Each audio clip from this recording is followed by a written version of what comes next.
Good morning. The committee will come to order.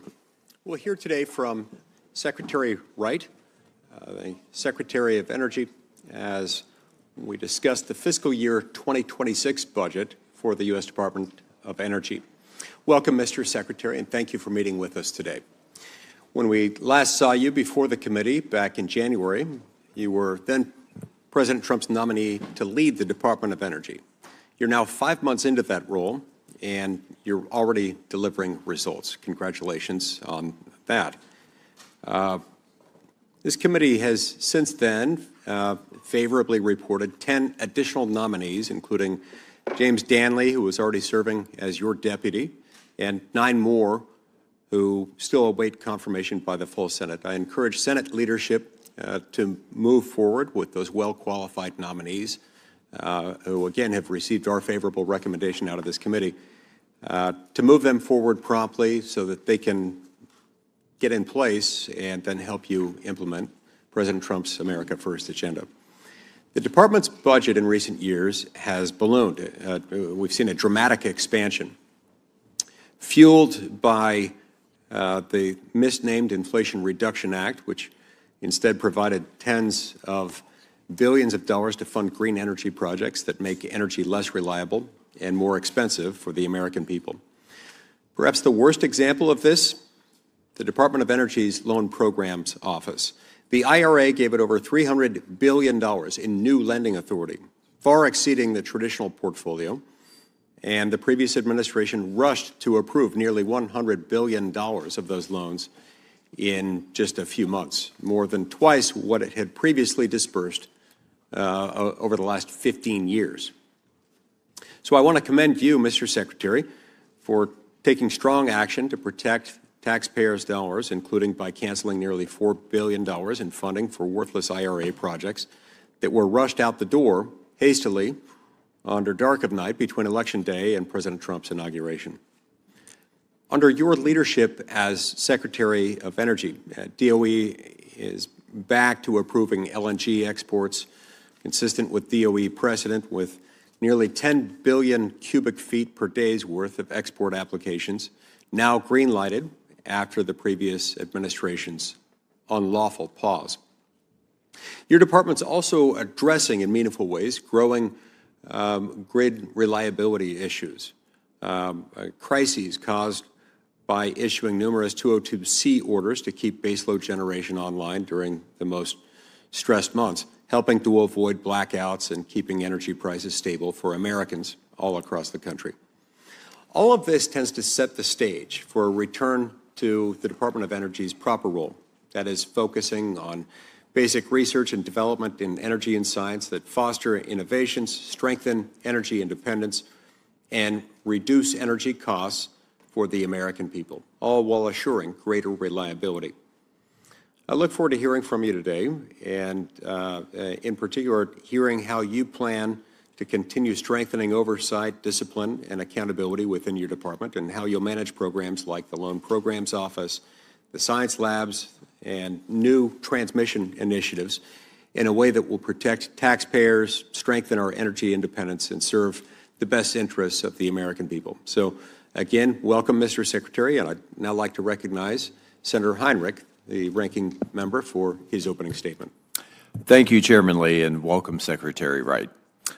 Secretary Wright, we are here to discuss the FY26 budget request, and while this is our first opportunity to ask you questions, since your confirmation, it's not your first time defending this budget. Last week, you testified before the Energy and Commerce Committee, and earlier in May, you appeared before the House and Senate Energy and Water Development Subcommittees.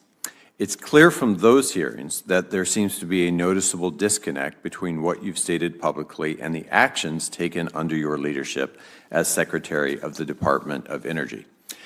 At your nomination hearing in January, I asked you if the executive branch has the authority, without Congress's approval, to withhold or terminate funding for an activity Congress approved in law. You said that you would, quote, to follow the laws and statutes of the United States of America. On May 30th, $3.7 billion in awards from the Office of Clean Energy Demonstrations were canceled without notice or without justification. Cancellation of these awards crosses into impoundment territory and is certainly a breach of contract. Actions like these will severely damage our country's ability to lead in developing and commercializing next-generation technologies while ceding ground to our competitors. Another way to undermine our leadership, demoralizing the scientists and staff at DOE, the largest federal sponsor of basic research in the physical sciences.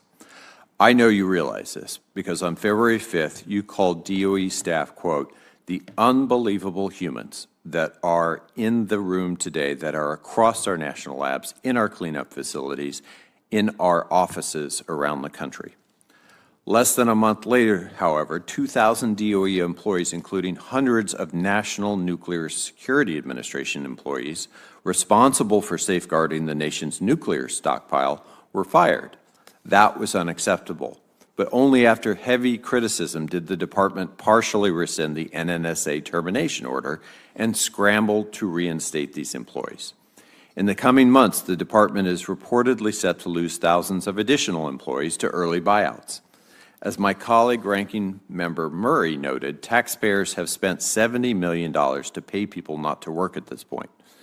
But it seems that you may be regretting that decision. The Washington Post reported that across the government, officials are rehiring federal workers who were forced out or encouraged to resign. You know that this is no way to run a business or an agency, and I believe that we have to do better. And just yesterday, I heard from the national labs that this budget would cut funding for the labs by $2.75 billion, or 11%, compared to fiscal year 2024. An estimated loss of more than 7,700 jobs once fully implemented. Our nation's scientific and energy leadership is on the line. And let's talk a little bit about energy dominance.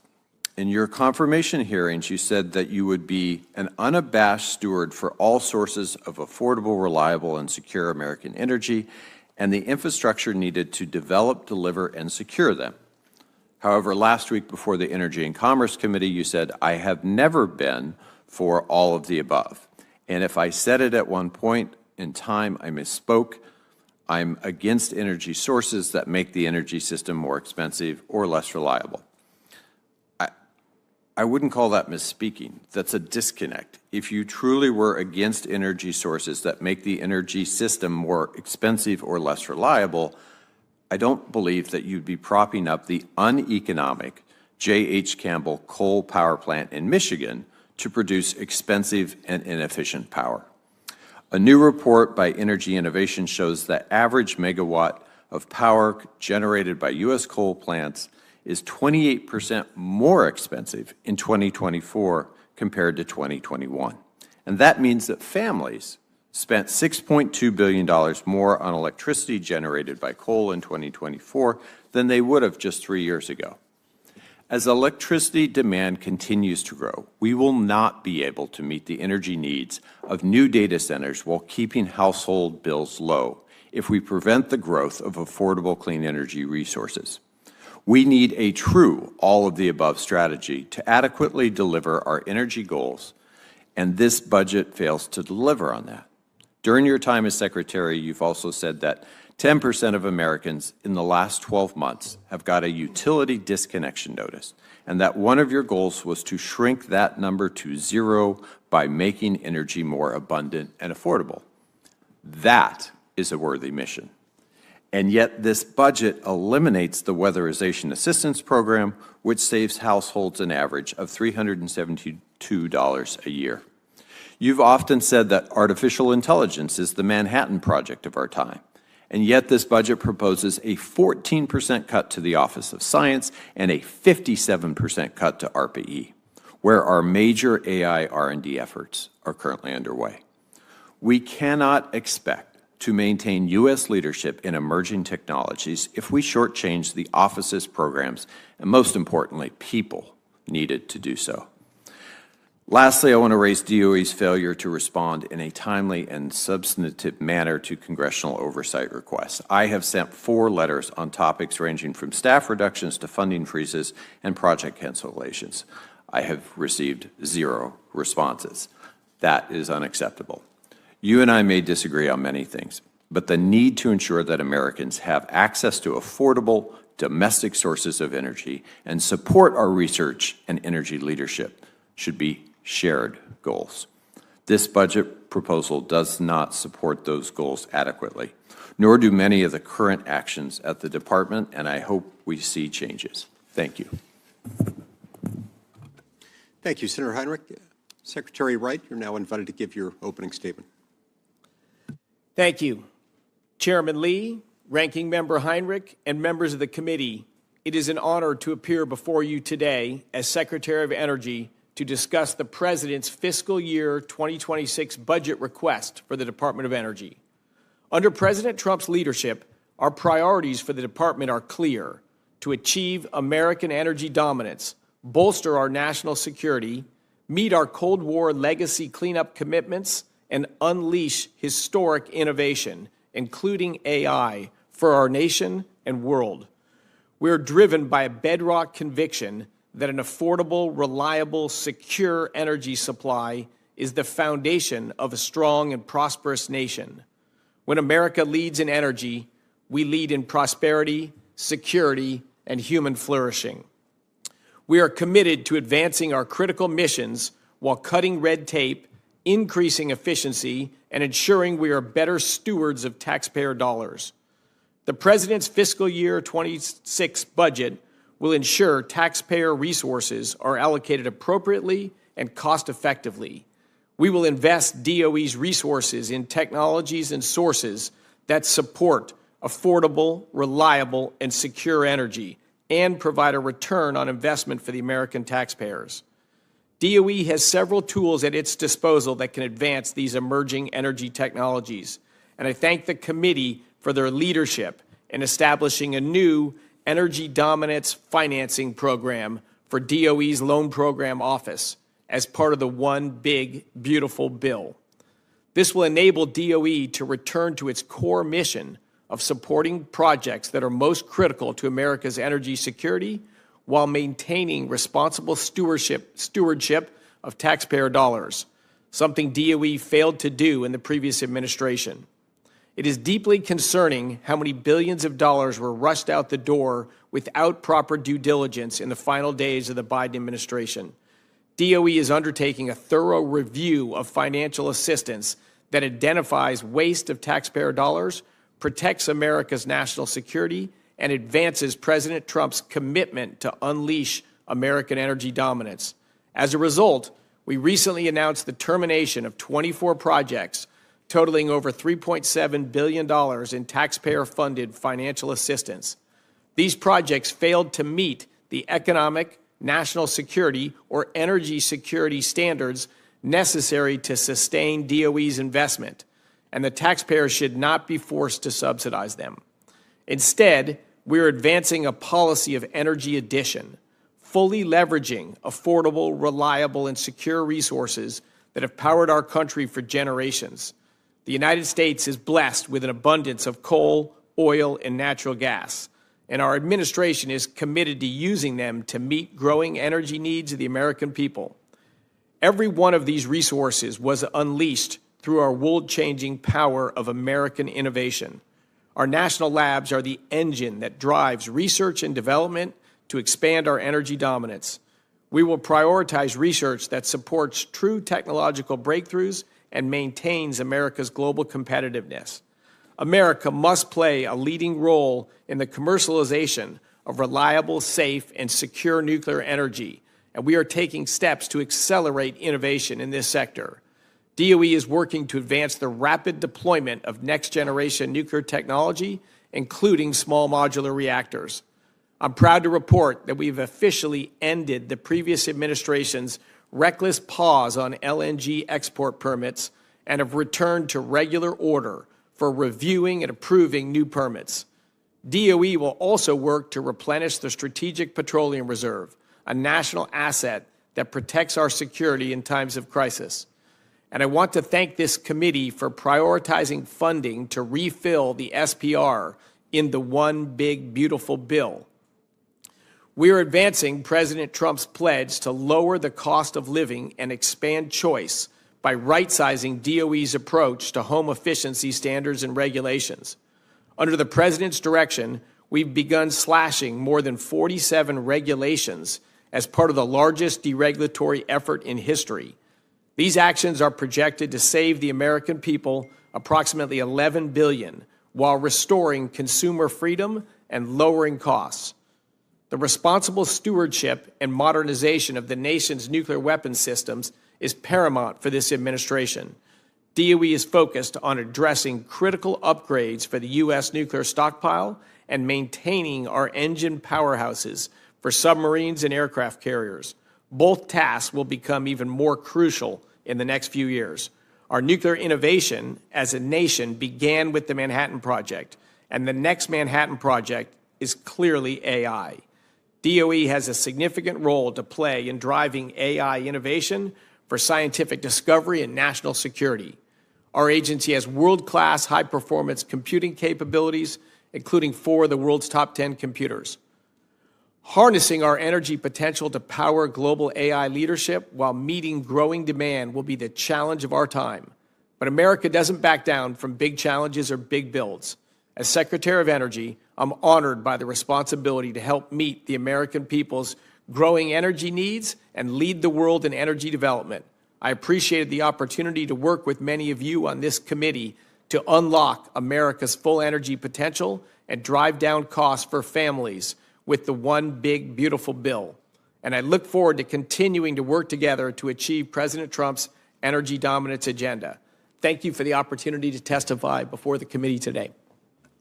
Thank you, Secretary Wright. We'll now invite members of the committee to ask you questions in 5-minute rounds. I'll begin, and then we'll have Senator Heinrich after me, and then we'll alternate between Republicans and Democrats thereafter, in order of seniority, subject to the early bird rule adopted by the committee. So I'll begin now. Secretary Wright, the Energy Information Agency, or EIA, defines something known as the LCOE, the levelized cost of electricity, as, quote, the estimated revenue required to build and operate a generator over a specified cost recovery period. Now, as I understand it, this LCOE calculation does not take into account existing generation resources, stuff that's already in place, spinning out electrons, especially dispatchable generation, which is retiring at an alarmingly rapid pace. Additionally, wind and solar have been shown in many instances to have a negative effect on the levelized cost of dispatchable generation. This is because generation, like gas, nuclear, coal, among others, are forced to reduce output while still having fixed operational costs that go along with those enterprises, all to accommodate for electrons put onto the grid by other sources, intermittent renewable generation sources. I recently introduced a bill that would repeal all the IRA subsidies for inferior generation, like wind and solar. Can you elaborate on how tax incentives for those generating sources, the intermittent sources, actually increase the levelized cost of firm resources, thereby increasing costs for consumers at the end of the day? Yeah, Senator, thank you for the question. It's an issue I'm quite passionate about. I worked on solar energy in graduate school many years ago. And so, as I said in my opening statement and have maintained ever since, I'm for all sources of affordable, reliable energy. I'm not for all sources of energy, period, only ones that contribute to affordable, reliable, secure energy. The levelized cost of ownership idea is decades old, and it came out to compare always-on dispatchable sources. The cost of it, which we build a new nuclear plant, a new coal plant, or a new gas plant, because they provide the same thing. They provide electricity on demand. I compare, it was never intended, of course, for a source that you don't know when it's going to be there and when it's going to be gone. That's just a completely different entity. When your child is born premature and you place that child in a life-saving incubator, it's not okay to say it's going to turn on when the wind starts blowing. Or, well, it's on right now, but when the sun goes down, it's probably going to be off till the morning. There simply are no customers for electricity that you may have it, you may not have it. I gave it, imagine if you had a competitor for Uber that came out, no go, and they came out and said, our levelized cost per mile of transport, going to be 10% cheaper than Uber. Everybody should run to that. It's cheaper. Now, we don't know when we're going to come pick you up, and when we do pick you up, we don't know we're going to drop you off. But our cost is 10% cheaper. They're just two entirely different things. And so, yeah, as you rightly pointed out, what matters is the system cost. But if you have sources that, I can talk more about the Texas electricity grid later, at peak demand is the actual time that you usually get the lowest delivery from renewables. So you have to have the other grid, the reliable grid, to provide electricity at peak demand to keep everyone alive and the incubator on. And then we have a whole second grid that comes and goes with the weather. And of course, to manage both of those together, it's guaranteed, and data has shown it in spades, to be more expensive and a less reliable grid. And further, that no-go company that wouldn't fly, if we subsidized it and helped them buy these vehicles and stand up a business that with the business model that doesn't work, you just cascade a problem. They're very unique subsidies where we spend $1 of subsidy and it doesn't defray consumer costs. The government spends $1 of subsidy and consumers pay $1 extra for their electricity. Thank you. No, that's helpful. Very good explanation. There is a residential solar company called Sunnova that received $3 billion, a $3 billion loan guarantee from the previous administration's Department of Energy that recently filed for Chapter 11 bankruptcy.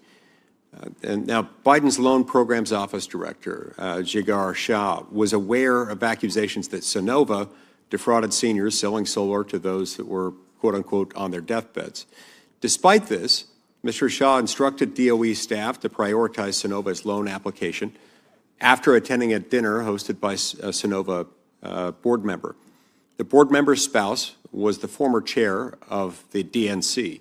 The DOE Inspector General determined that Shah's actions potentially violated the ethical standards for executive branch employees.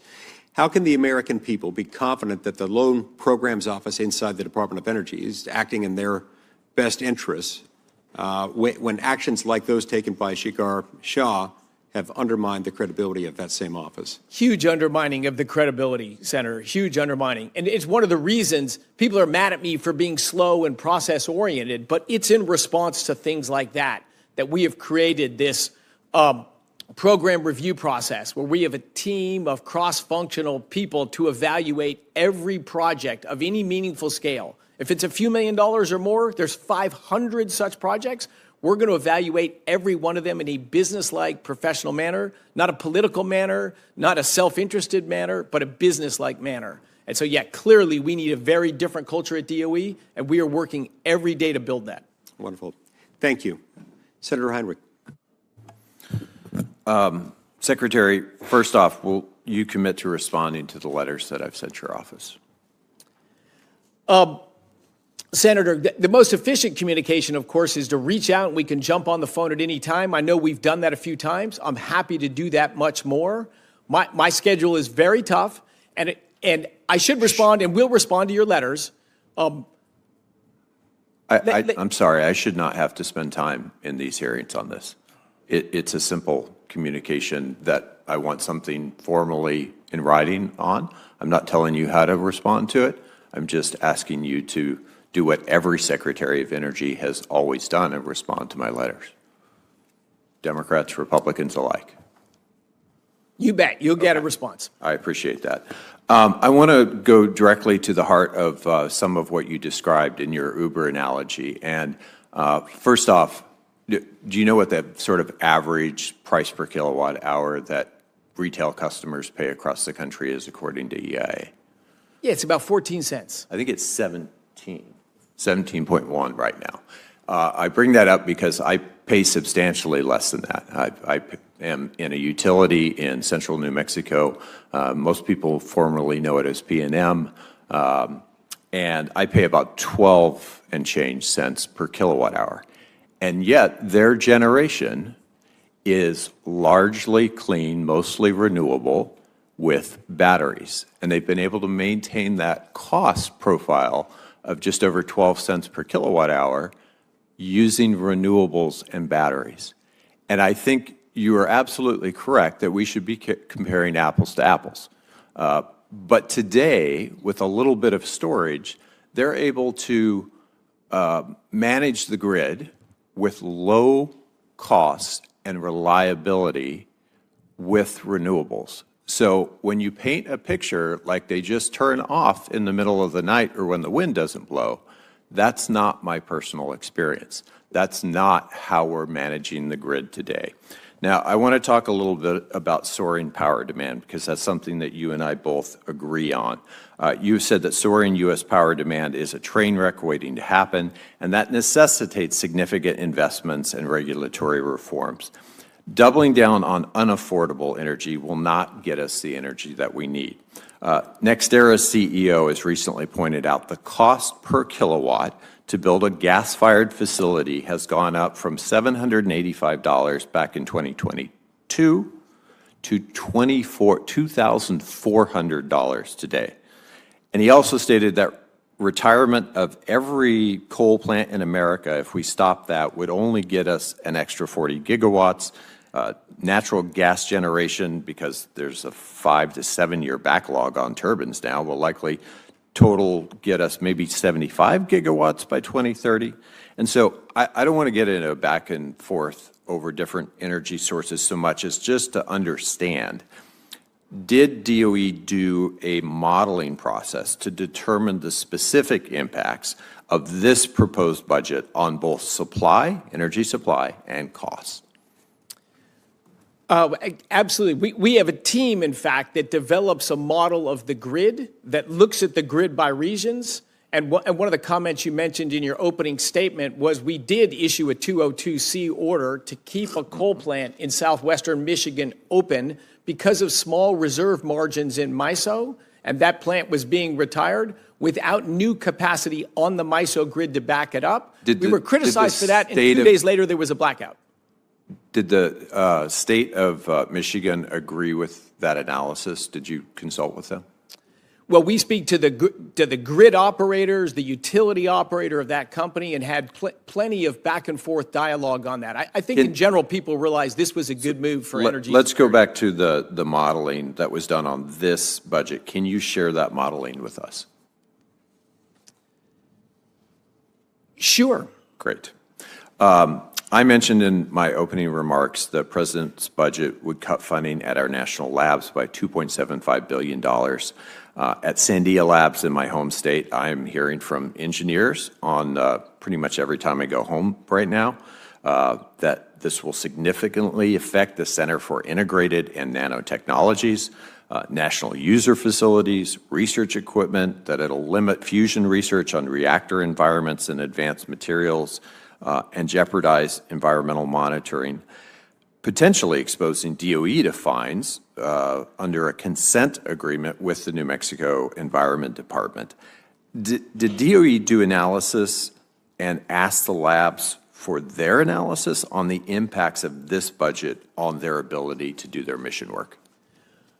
The budget has not been allocated down to individual labs and all that, but all of the allocation of funds and decisions of how it'll be impacted will be done on a lab-by-lab basis. But no, this budget, unfortunately, comes from the tough world we're in today, where we American taxpayers pay $1 a tax and the federal government spends $1.30. That's just an unsustainable problem we're on. I share a passion for the national labs like you do. My goal is to grow, not shrink, the output of top quality science at our labs. But do we need to be a little wiser and get the political science, not the real science, out of labs? Do we need to be a little bit more efficient in running labs? We do. But are we going to gut the technology and science and what we're doing in fusion and nanotechnology at the labs? Absolutely, we are not. Chairman, I'm out of time for now, at least until the next round. Senator Justice. Thank you, Mr. Chairman and Ranking Member and all the folks that are on the committee. I want to just do just this. You know, we are so blessed to have this man. It's off the chart. And I apologize. I apologize for your service that you have absolutely dedicated to all of us in every way, and then you have to be grilled. You know, we want, and we always would stand up. I would always stand up for, you know, good answers, good answers. This man says over and over and over, I'm an energy guy. I'm an energist. I understand this absolutely as well as anybody in this room. Guarantee it. Guarantee it. Now, with all that being said, he has said over and over, what he is tasked with is affordable, reliable energy. That's what we've got to have in this country today. And if we don't have that, we're in real trouble. Now, we know, I know, I'll promise you this, we can volley back and forth, but absolutely with all in me, I would vouch for this man right here. That's all there is to it. He's just that good. If you can't see his passion, you're not looking. That's all there is to it. He's eat up with passion. He's stuck on all the time. And absolutely, he has knowledge off the chart. Chris, I appreciate you. I really do. And I'll fight a buzzsaw for you any day. That's all there is to it. I can tell you just this, that from an energy standpoint, if we don't get our act together, a year from today, a year and a half from today, we're hitting the fan. That's all there is to it. We are absolutely on a plane, and we're flying right at the ground, and we're going to hit the ground if we don't do something. This man can lead us. He can lead us with knowledge and his passion. He can lead us out to where we don't hit the ground. Now, with all that being said, we all know we're going to have a decision to make. How's it going to feel to make the decision? You're going to make the decision either for homes or really and truly for industry and jobs and AI and on and on and on. You're not going to be able to do both unless you've got a real leader of the band, and that's why I vouch for this man with all in me. Now, I can go on and on and on, but there was a fella, his name was Jim Billings. He ran a small seed corn company. They asked Jim Billings a long time ago to write an absolute critique of what he did because he was being bought out by a bigger company. And basically what Jim Billings did is he wrote 13 pages of a single space, and I've told you this before. And then he laid his pencil down and sat back, and then he decided to write, and he wrote, see the right man's in the right job, and they're motivated. And he put his pencil down because that's what the president does. Our president recognizes the energy situation, and the last thing I would say is just this. Tell me a time in history. Tell me a time in history that we have progressed without abundant, cheap, and now clean energy. There's nothing about this man that wants to damage our environment, our lands, our waters. He wants to lead us. And I truly believe our president wants to do the same thing. Mr. Chairman, I'm done. Thank you so much. Senator Cantwell. Thank you, Mr. Chairman. Mr. Secretary, good to see you. We had a chance to say hello earlier. I invited you again to the Tri-Cities. You said you think you're coming sometime soon, this summer or fall, so we look forward to seeing you there and being with you. The Hanford budget and the tri-party agreement, there have been cuts to the Hanford office, lost 94 people out of their 308 Department of Energy workforce.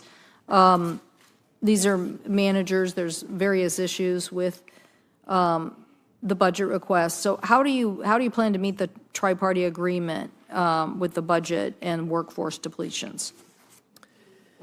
Yeah, a huge part of the effort at the department the first few months has been to right-size the department, which is to look at how do we do things today and what's a more efficient way to do that. The department headcount grew well over 20% over the last 4 years, and I would say no evidence that it was more productive at the end of those 4 years. So, again, as a businessman, except for during COVID, I never laid anyone off in my entire career. So I don't take the personnel decisions lightly. In fact, I take them very heavily.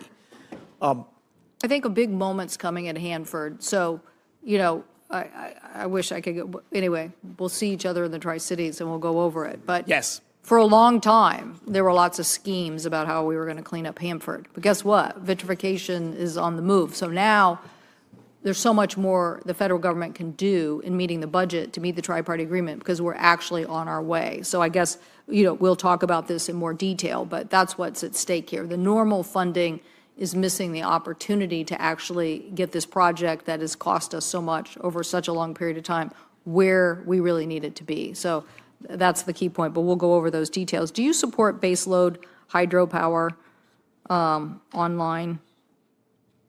Absolutely. Hydro has been a great resource for this country. Okay, so you think, you consider that part of baseload power?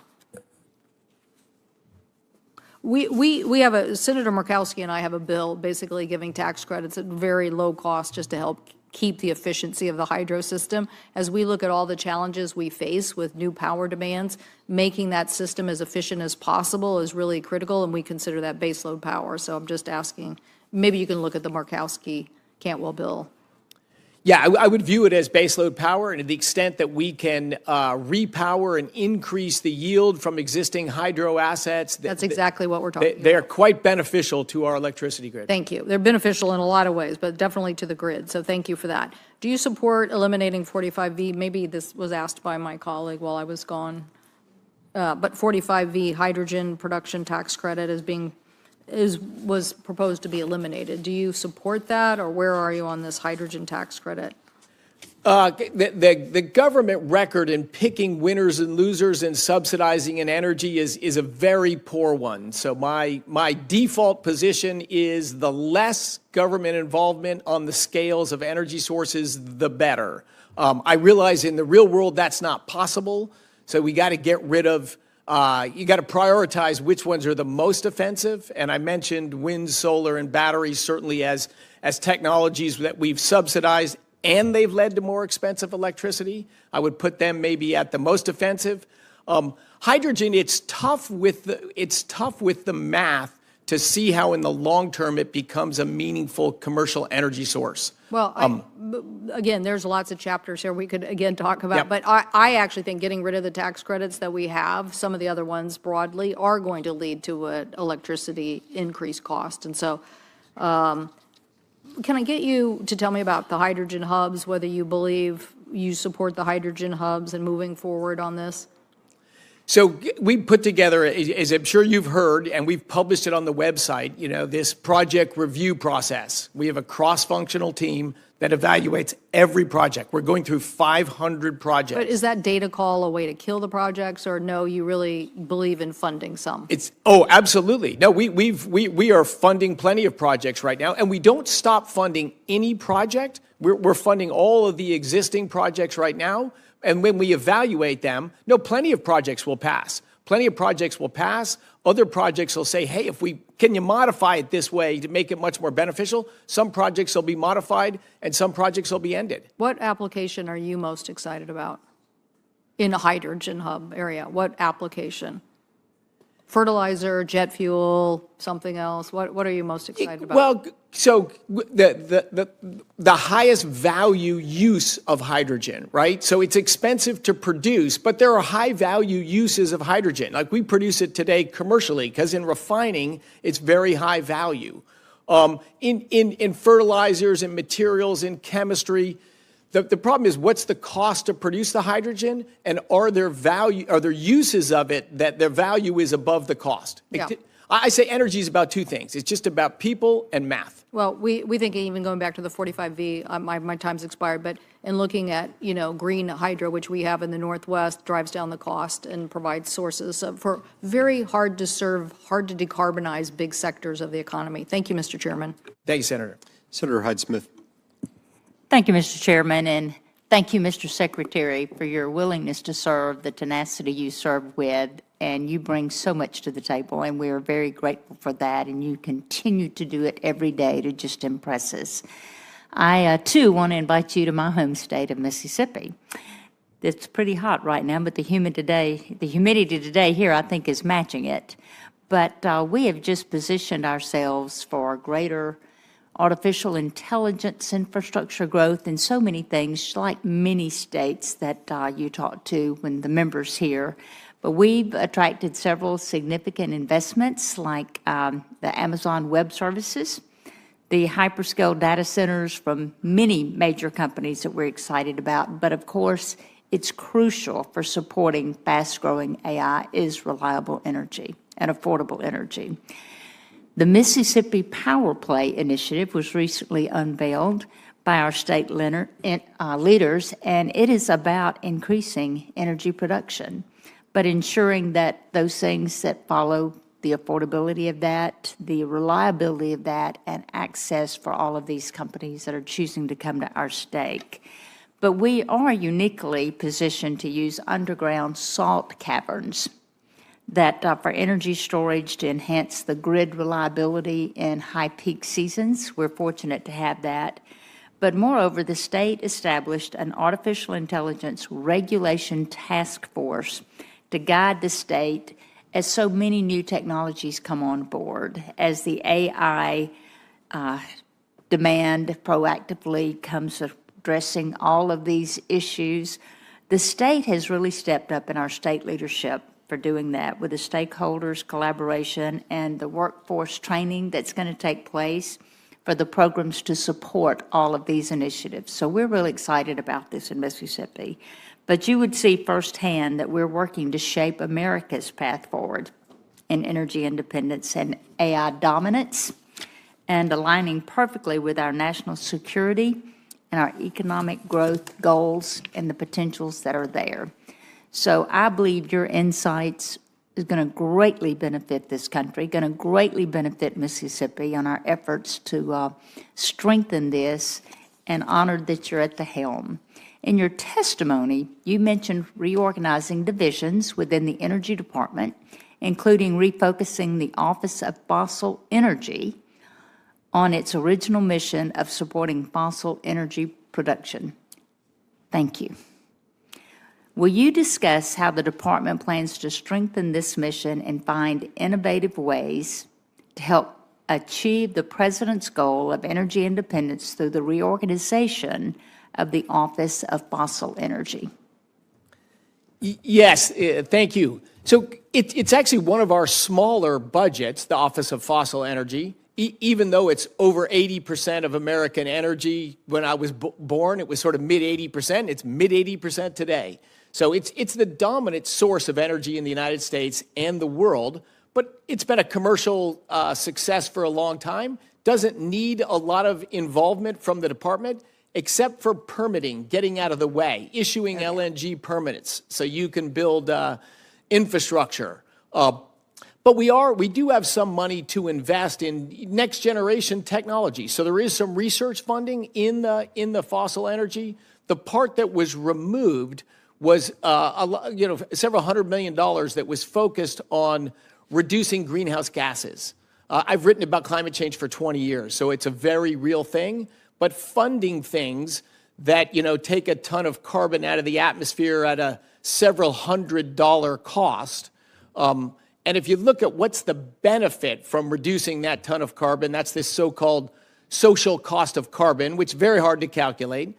But the previous administration went through torturous math of almost no discount rate and assumed that agricultural productivity declines despite the 50-year upward trend, that people won't get air conditioning as the planet gets a little warmer. They did all sorts of just craziest. They use a climate scenario that's been widely dismissed as completely implausible, called RCP 8.5, and they stretched it up to $100 for the social cost of a ton of carbon. So if that's the negative impact, should we spend $300 to reduce a cost that maybe is $100? That's a stretch. A more credible estimate maybe is $10 or $20. And then America's only 4% of the global population. So should we spend $300 to save a quarter?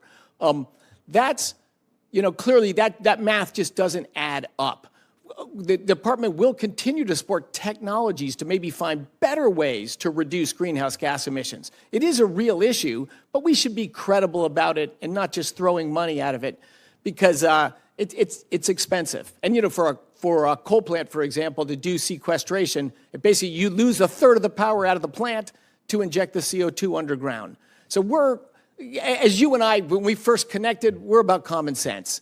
Things that make sense. If we can spend $1 and get $2 of benefit, we'll do that every day and on Sundays too. But we want to critically look at things. Is this making our country better? Is this making our world better or not? Thank you, Senator. Thank you. Your approach is very refreshing. Thank you, Mr. Chairman. Senator Hickenlooper. Thank you, Mr. Chair.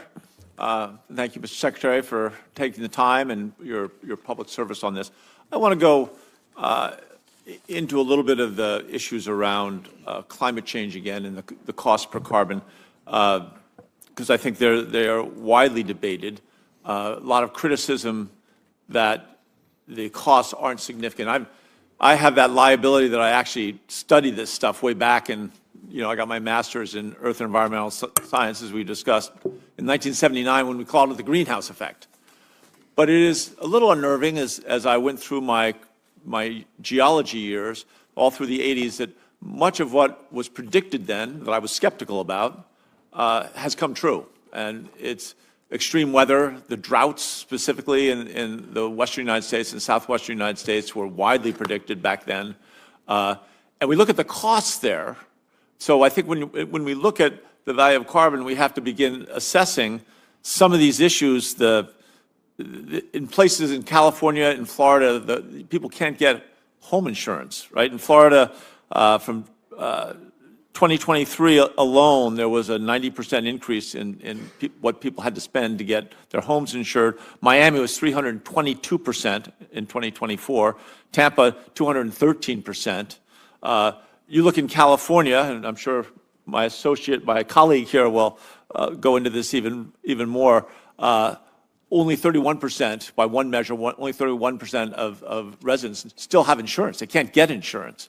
So this is the result of either these extreme weather events of rain, these rivers in the sky, or it's wildfires. In each case, how do you reconcile, if you begin looking at those costs, the benefit that you get from renewables and clean energy, if eventually we're going to have to address climate change one way or the other? If this is continuing to grow at the level it is, we're going to have to address it somehow.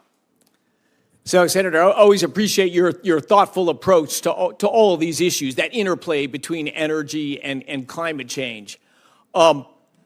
And so, yeah, many pieces there. And as you and I have talked, the world has been decarbonizing on the way we produce energy for about 200 years.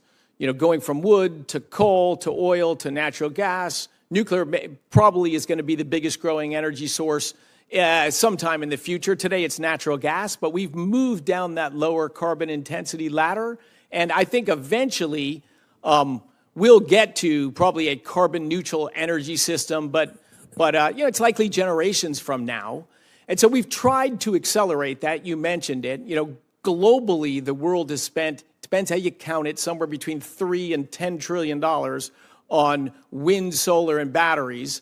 And last year is the first year they passed 3% of global primary energy. So it's been a very expensive, it's been an energy resource maybe intended for decarbonization. We've made great investments in it. We don't argue that. We made, yeah. The world's made great investments, and we've seen the price come down dramatically. We've seen the price per unit of electricity from them come down, but everywhere they've had meaningful penetration, they've led to more expensive electricity. Well, would you say in Texas, you look at Texas has more than 80%, has 80% more wind and solar than any other state in the country, and yet when you look at it, they have among the very lowest, cost of electricity to a home. They have the most expensive electricity of the southern states. So it's kind of what Texas does have lower cost electricity, as do many states across the country, but not because of wind and solar. I would say in spite of wind and solar. If the alternative is Florida there, that both of them dominantly run on natural gas, but Florida did not load its natural gas grid with just massive amounts of wind and solar that make the grid turn up and down all the time and drive up prices. So Texas has done, better than New York or New England for sure, but its electricity is affordable not because, but in spite of wind and solar. But let's come back to your comments about insurance. These are very real, very human issues. We do have trouble with insurance markets. I would maintain this is the way markets are regulated, the way they're controlled, and the restrictions of freedom to compete. Because if you look at the losses from extreme weather damages that are paid out by insurance, insured losses from extreme weather damage, it's been on a multi-decade downward trend, not upward trend, but downward trend, over 20% decline over the last 30 years. Deaths from extreme weather have declined over 98%. So extreme weather is not actually exploding and growing, as everyone says. Drought's actually on a downward trend in the U.S. and globally. So Well, we'll take you down on the Colorado River when you think that we've got 10,000 years of data on the Colorado River, and that's a drought that is not slowing down. I'm out of time, but I will come back for a second round, I promise. let's go down the Colorado River together, my friend. Well, absolutely, and I hope when you are coming out back to Colorado at some point, I want to go out to NRail too as well, but we'll get to that in the second round. We'd love to. Senator Padilla. Thank you, Mr. Chair. I know 5 minutes go quick, so I'm going to jump right into it. First couple of questions may seem off topic, but there's a point. Please humor me here. You're a science guy. Cybersecurity is a top concern for the country. Should we be embracing policies to ensure people's privacy or security, or should we be trying to do both? Both. Thank you. We love our freedoms in America. Should we be pursuing policy that ensure public safety or protect civil liberties, or should we strive to do both? Both. I suggest this because for all the talk that I'm hearing about the need to prioritize affordable, reliable energy, I agree. We also need to be advancing clean energy for the sake of the grid, for the sake of environmental protection, for the sake of public health. We don't have to choose between the two. They're not mutually exclusive. We should be striving to do both. That's my position. Do you agree or disagree?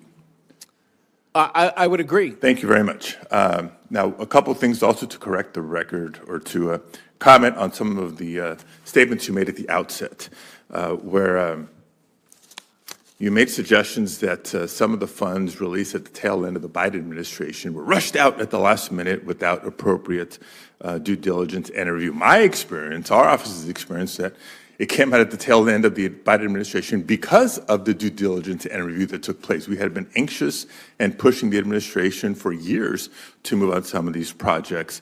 So I just wanted to note that different point of view. Second, your comment about oil and gas resources in America. You seem to have left out the potential and positive contributions of solar and wind and geothermal. You painted a picture of intermittency being a challenge. I point to the experience and quantifiable progress made in California when they integrate battery storage into grid reliability and affordability. So that being said, let me jump back to the key topic of today's hearing, and I'll go back to several of the statements you made during your confirmation hearing. Your statements, Mr. Secretary. You said there was 3 priorities you had. The first was to unleash American energy at home and abroad to restore energy dominance. However, the budget request proposes a 74% reduction in the Office of Energy Efficiency and Renewable Energy. It zeroes out wind and solar energy technology offices. And it also zeroes out the Office of Clean Energy Demonstrations, which was authorized by the bipartisan infrastructure law. Solar was the fastest growing energy source in the world last year. So how does completely eliminating the Solar Energy Technologies Office advance America's leadership? So solar wasn't close to the fastest growing energy source in the world last year. That's installed capacity, not energy produced, that data. And 1 year is a tricky data thing. Solar is growing fast. I've worked in solar. I'm in favor of solar. And so we've way over invested resources in hoping wind and solar will will magically transform into something they're not. But solar will continue to grow for sure. All I've advocated is we should subsidize it cutting less. you off, but our data suggests otherwise, and we'll certainly follow up with questions for the record and beyond. The second priority you identified in your confirmation hearing was we must lead the world in innovation and technology breakthroughs. I counter that with your budget request, which includes a 14% cut to the Office of Science, a 57% cut to ARPA-E. Again, there seems to be a disconnect between what you say are priorities and your budget requests.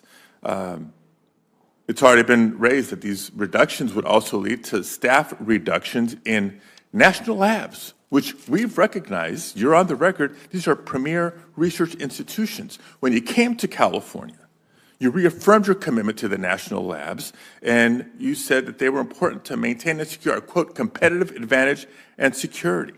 So unless I got that wrong, how do you expect the United States to lead the world when your budget proposal seeks to decimate our research and development capabilities? It does hurt me to cut spending in science. Then don't do it. Share that passion with you. Then don't do that it. Passion with you. Then don't even propose it. Lastly, and I know my time is nearly up, your third stated priority was to, quote, build things in America again and remove barriers to progress. However, in May, the Department of Energy announced cancellation of 24 projects totaling $3.7 billion in investments under the industrial demonstrations programs. Now, these funds were intended to support unprecedented innovation in cement, glass, chemicals, and iron industries, I think, core for the future growth of infrastructure in America.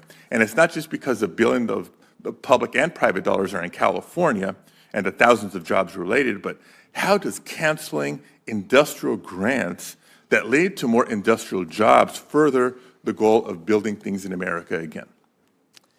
Because an evaluation showed that the projects at the end were not viable. There's no point in building a bridge to nowhere. If you make a factory make a product 25% more expensive, but customers won't pay 25%, well, the projects where's that are the being win? cut are more than just viable. I would argue they are critical, and we'll be following up with you and, again, hope for the responses as Senator Heinrich has emphasized. Thank you very much. Thank you, Mr. Chair. Thank you, Senator. Senator Daines. Secretary Wright, it's great to have you back here.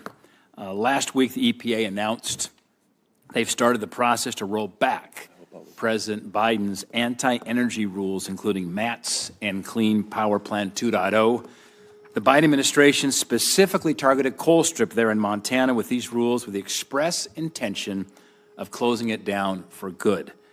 Mr. Secretary, as you know, this would have been devastating for Montana jobs, devastating for grid reliability and energy production in the region at a time when we need more energy. It is vital we continue to expand energy production, not shut it down or replace it. That means building more projects while ensuring coal plants like Colstrip continue to produce baseload power, reliable, affordable power. My question, Secretary Wright, is as EPA and other agencies work to rescind and rewrite rules, will you weigh in to ensure that grid reliability, energy affordability, and baseload power are top of mind for rules that are affecting power generation? Absolutely, yes, Senator. I'm passionate about that. In fact, I've testified in Congress multiple times before I got my new job on just that issue, that when regulations pursue a narrow agenda and they don't consider the broader impacts of what they're doing, they can be destructive on our country and on our people. And yeah, I'm very passionate about those topics. Secretary Wright, thank you. And I will tell you, thank you. We truly have a subject matter expert on energy in yourself and your experience as a scientist, as a leader, and somebody who's not an ideologue, who's very pragmatic in trying to solve these important challenges facing our country as it relates to energy and the constraints we face today. Last week, Senator Hoeven and I, along with our colleagues from Montana and North Dakota delegations, sent you a letter expressing our strong support for DOE's efforts to advance American energy dominance, particularly through the approval of the North Plains Connector Interregional Transmission Project. As you know, the department's GRIP program awarded a $700 million grant to the Montana Department of Commerce for this critical project. When completed, this North Plains connector would extend a 420-mile high-voltage transmission line capable of carrying up to 525 kilovolts of electricity between eastern Montana and western North Dakota. Right now, Montana exports the majority of its electricity, including from Colstrip. We go west to states like Oregon and Washington. This project would have the potential to diversify Montana's generation assets, unlocking billions in private investment and enhance our nation's energy security by connecting eastern and western electric grids. My question, Secretary Wright, to keep this critical project on track to meet its 2032 operational target, will you commit to supporting advancement of the North Plains Connector GRIP Award to ensure that we can move this forward? So, Senator, thanks for that impassioned layout of that project. I'm quite familiar with the project. I've met with the developers of the project as well. Of course, it's very, very logical, connecting two separate grids together to allow flows back and forth. It's a very encouraging project. We are committed to following this project review process where a crew of people evaluate, not political, not biased for this or that, just look at the math, look at the numbers, and is this thing viable and beneficial for America? Yes, no, or it's adjustable, it's modifiable. So we haven't finished that on that project yet, but I think you make a strong case for the project, and interconnections between grids is certainly something the United States needs more of. Thank you, Mr. Secretary. My last questions and points here regarding the small refinery exemption. Last week, the EPA released their renewable fuel obligations, which will put significant pressure on Montana's small refineries. Unfortunately, the Biden administration never issued small refinery exemptions, and the refineries in Montana suffered. DOE plays an important role in consulting with EPA over small refinery exemptions, and it's important that your voice is heard as EPA makes their decisions. Secretary Wright, I'd ask if your willingness to work with Administrator Zeldin to ensure that our Montana refineries with the small refinery exemption have the resources they need to continue operating. Yes, indeed, Senator. I said earlier, I think the government involvement in energy has a bad historical track record. You raise another example where, maybe sounded like a reasonable idea became a blunt tool that says, thou must do this. There's all different refineries and all different settings and all different access to feedstocks. And it's that rule is not well suited to the problem you've got, and there are ways to address the problem. And as you just said, the last administration chose not to address those problems.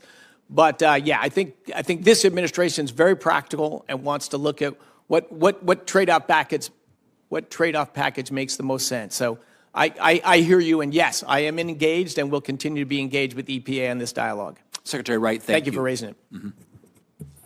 Senator Cortez Masto. Thank you, Mr. Chairman. Secretary Wright, welcome. Thank you for being here. Do you support an all-of-the-above approach to tackle growing electricity demand?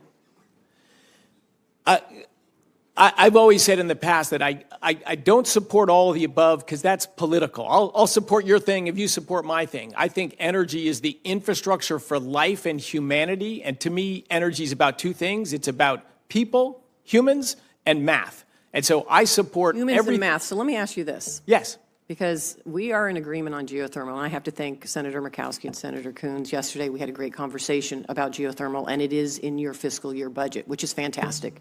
You know why it's fantastic? Because we have a lot of geothermal in Nevada, but there's not a lot of geothermal in the rest of the country. It's in a lot of the West, it's in Alaska, not necessarily in the rest of the country. And I believe that all of the above energy approach is necessary for the states to decide what their energy portfolio will be based on their geology, geography, and what they have abundance of. It's not political, but it gives the states that choice. And one choice we have in Nevada, along with geothermal, is solar. And so my question for you is, why did, in the fiscal year budget, Why did you zero out funds for solar energy and renewable grid integration, which is necessary for many states who are already investing in it, and it's necessary for their energy portfolio?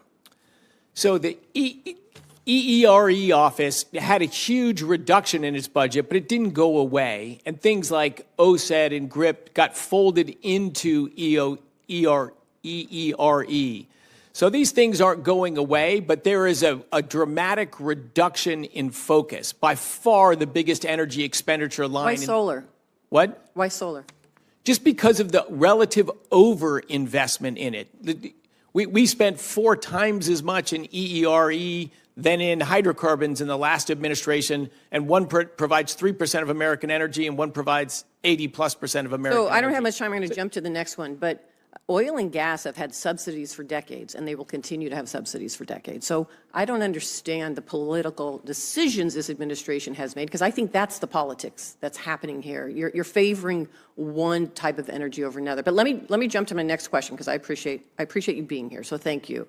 On May 23rd, President Trump invoked the Defense Production Act by issuing a waiver for critical minerals. I support it. We need to have critical minerals here. We need to have energy independence. Critical minerals are key for that. But 1 week later, DOE canceled 24 projects, including one in Nevada, that's using innovative solutions to create the country's only all-domestic source of alumina. Now, I assume you are aware that the U.S. is import reliant on alumina, as we produce less than 1/6 of the aluminum we consume. And I'm sure you're also aware that China currently dominates global production, accounting for roughly 60% of the global alumina supply chain. So please explain to me how you're making a decision when you identify critical minerals that are necessary, but that at the same time you're taking away the essential funding for this country to be independent when it comes to these critical minerals. Why did you cancel those 24 projects, including that one in Nevada?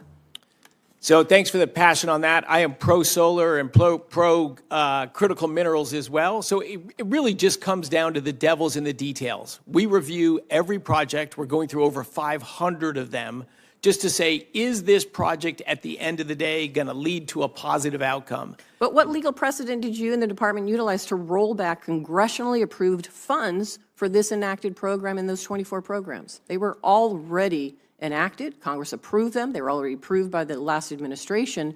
So what legal authority did you have to come back and terminate those? Oh, all of the contracts, just like in business, all of the contracts have cancellation clauses. And we are in dialogue with every one of those parties. Some of these projects can be fixed to make them more viable. And a lot of these projects will be approved and go on. So is this one that you will be looking at, that critical mineral for alumina, which we need in this country to be energy independent? Are you willing to look at that project and renew it? We're willing to look at all of them. We're in dialogues today with 8 of the projects that were preliminarily canceled. So can I get a commitment that you'll look at the Nevada projects as well that you defunded because they are critical mineral mining and extraction and the production that we need to bring back to the state? Will you work with me for those Nevada projects? Absolutely. We will look at those projects, and absolutely we want to bring back mining to this country. Thank you. Senator Murkowski. Thank you, Mr. Chairman. Mr. Secretary, welcome, and thank you for coming to Alaska a couple of weeks ago. The time that you spent there, along with Secretary Burgum, Administrator Zeldin, really deeply appreciated. I know you had the opportunity to go up north, get a little fresh air, but really have a chance to engage with so many that are doing amazing things in the energy space. And I really appreciated the comments that you had made at the Sunday roundtable, if you will. You had an observation about energy in Alaska that I thought that was really telling. You noted that there's the big things where we are able to take our energy assets for export to help our friends and allies. That second tier, which is that energy that is going to allow us as Alaskans to have more affordable, accessible energy for our own use. And then a recognition that in certain parts of the state, things just look different. And I think the words that you used was something like, energy or power generation is going to look different in different places, and a recognition that when it comes to some some of the smaller scale things, we just have to allow ourselves to have some flexibility and some creativity. So I love the way you had captured that, and I just thank you for that. First question, super easy. Are we going to build an Alaska LNG pipeline? Yes. Okay, there we go. Innovation. I could really delve into the gas line, but I'm going to move on to some of the other things that relate to the budget. I had an opportunity on that Sunday to visit with 7 or so of the national lab directors. It was great conversation. I really appreciated it. And we talked about some of the contributions that we're seeing out of our national labs. NREL specifically has been working with our cold climate housing center, just some great innovative technologies. So just a direct question to you on the assets, the resources that we're directing to sustain our national labs' ability to really coordinate directly with communities, the ability to offer technical assistance. Are you good with the budget and where you are, and in a recognition that there's so much value to be had from the work of our national labs? Oh, I love the national labs. They've delivered tremendous value to us throughout their history, and they will in the future as well. I'm actually very open to expanding the lab budget back a little bit from where the current proposal is. I've been voicing that. AI is moving very fast right now. Quantum computing is about to arrive, and fusion energy, a thing I worked on in my youth, is going to come to pass. And this is a time, I think, to lean in as much as we can on these large scientific efforts. And so I am keen, actually, to grow the budget for our national labs in those key areas of AI.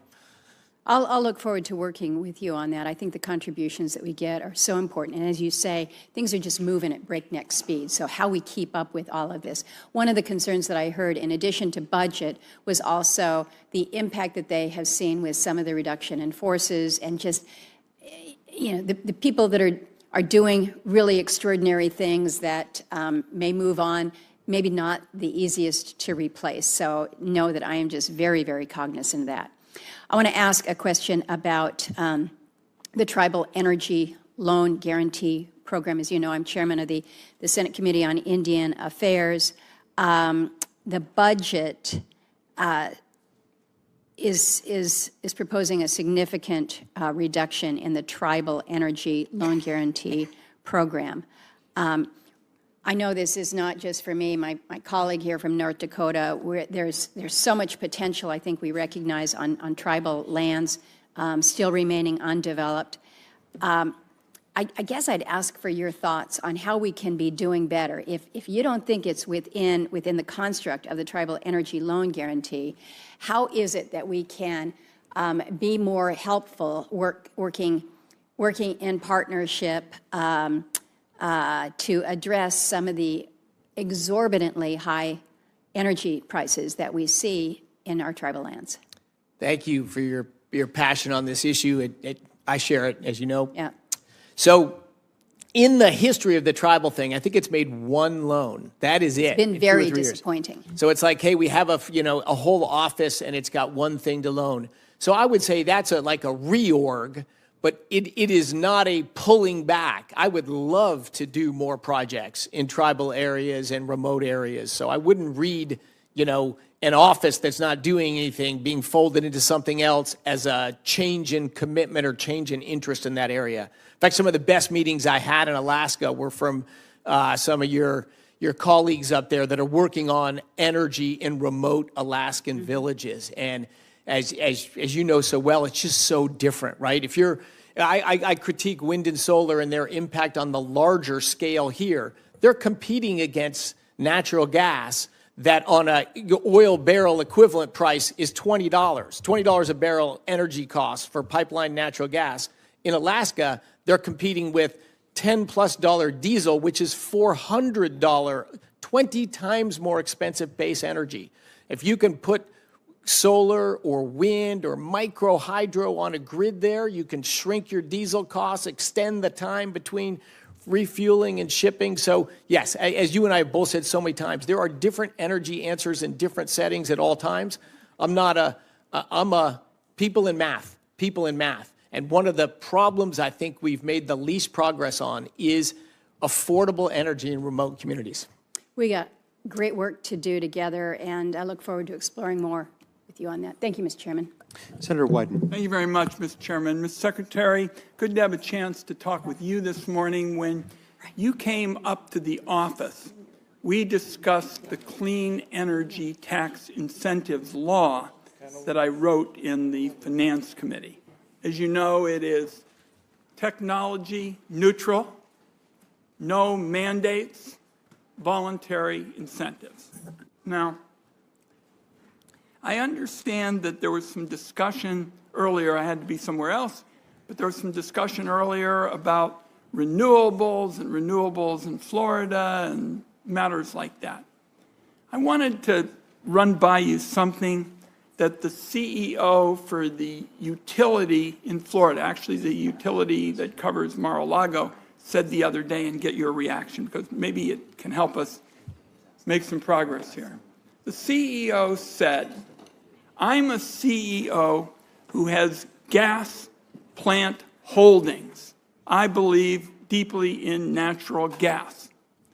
I also believe, because we have such a need for energy now, and we have to deal with AI and many of the concerns that we're talking about. He said, I need electrons from any place on the planet where I can get them. I just need electrons. And that certainly woke everybody up. That kind of drives it home. And people said, well, what about renewables? And he said, I have got to have electrons from the renewable sector. It's urgent. I won't be able to meet the growth and the AI needs. So why can't we just say, we got this economic emergency, and we're going to get the electrons from everywhere? Now, I know about the comments you and others have made about intermittent uses and the like. That's why we've got batteries to help with that. But the more important issue is when a gas executive who says he believes in gas, not somebody who's walking away, he says he believes in gas, but that the problem is so serious today in terms of having energy, he wants to get his electrons from anywhere he can get them. Why can't we get renewables to him? Well, I've had the same dialogue with the same CEO. He's the biggest renewable developer in the world and runs a big business. But to me, it's about people and it's about math. So we can. Nobody's proposing to stop solar power, right? The idea is it's been subsidized for a quarter of a century, and it should compete on its own. And it will. Solar will continue to grow. It'll continue to get built. That's happening right now. Respectfully, Mr. Secretary, it's getting short shrift in the central climate change law of our time. Until I wrote this law, we had never in 50 years done anything on cap and trade or pricing or anything that anybody, whether they were left or right, had agreed on. And now solar is getting short shrift. We're hearing about it from companies who really feel that it is really being left out at a time when we ought to be saying, this is something, that's why I put technological neutrality as my lodestar. I wanted to make sure that everybody could play, that it'd be voluntary, we'd have incentives and the like, and solar is getting short shrift now. Now, maybe you can do something here as we try to wrap up what we're working on in the reconciliation bill, but I'd really urge you in the strongest possible way to pursue an approach that I'm the author of. And I like the idea that a gas executive is saying, I'm for gas. I am for it. When I was chairman of the committee, my first hearing, because I thought it was relevant to the debate, was on natural gas. But right now, we've got to have renewables, and the best way to get them and satisfy that electron need is that way. Can you help? What I would like, the bigger the government's involvement's been in energy, and you can look at Germany or Denmark or UK if you want to see people 10 years ahead of us, when the government goes into energy and subsidizes certain kinds of energy, you get a lot more of that. And the net result has been expenditures of money on the subsidies and a less reliable, more expensive system. And that doesn't, nobody wins from that. The only people that win are the people collecting the subsidies, the businessmen who get paid to develop stuff. My time is going to expire. But the fact is, this is written so that everybody can be part of a marketplace. It doesn't give a preference to somebody. It says technological neutrality. I hope you'll think it over. Thank you, Mr. Chairman. Thank you, Senator. Senator Barrasso. Thanks, Mr. Chairman. Thank you very much, Mr. Secretary. I appreciate you being here.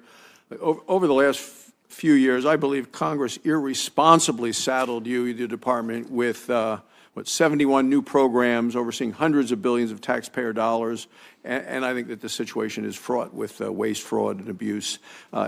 And it left the department, your department now, without a clear direction. So can you talk a little bit about how you're getting the Department of Energy back in a focused direction with regard to your overall mission? Yeah, I would say the simplest thing is treating it like a business. Yeah, we're not, I've been writing on energy for 20 years. I never infused it with politics. You know, to me, energy is about humans and math, right? Energy is to better people's lives and expand their opportunities of how they can do things. And the way to do that just comes down to what is the lowest system cost to deliver whatever that form of energy is in a reliable, secure way. And reduce the environmental impacts of it, of course, as well. And the track record of markets and that has been quite good. But the government getting in and through our department shoveling out more than $100 billion, most of it rushed between Election Day and inauguration. I mentioned before the numbers on LPO. That's loans. Our department also gives out financial assistance. Think it's like grants. They give financial assistance to businesses. This is IRA and IIJA money. Those laws passed in 22. In the full year 23, a little over $8 billion of assistance grants were given out in the full year of 2023, $26 billion after Election Day and before inauguration. And so what we have done is created, and maybe frustratingly slow to some people, but we have not been lazy.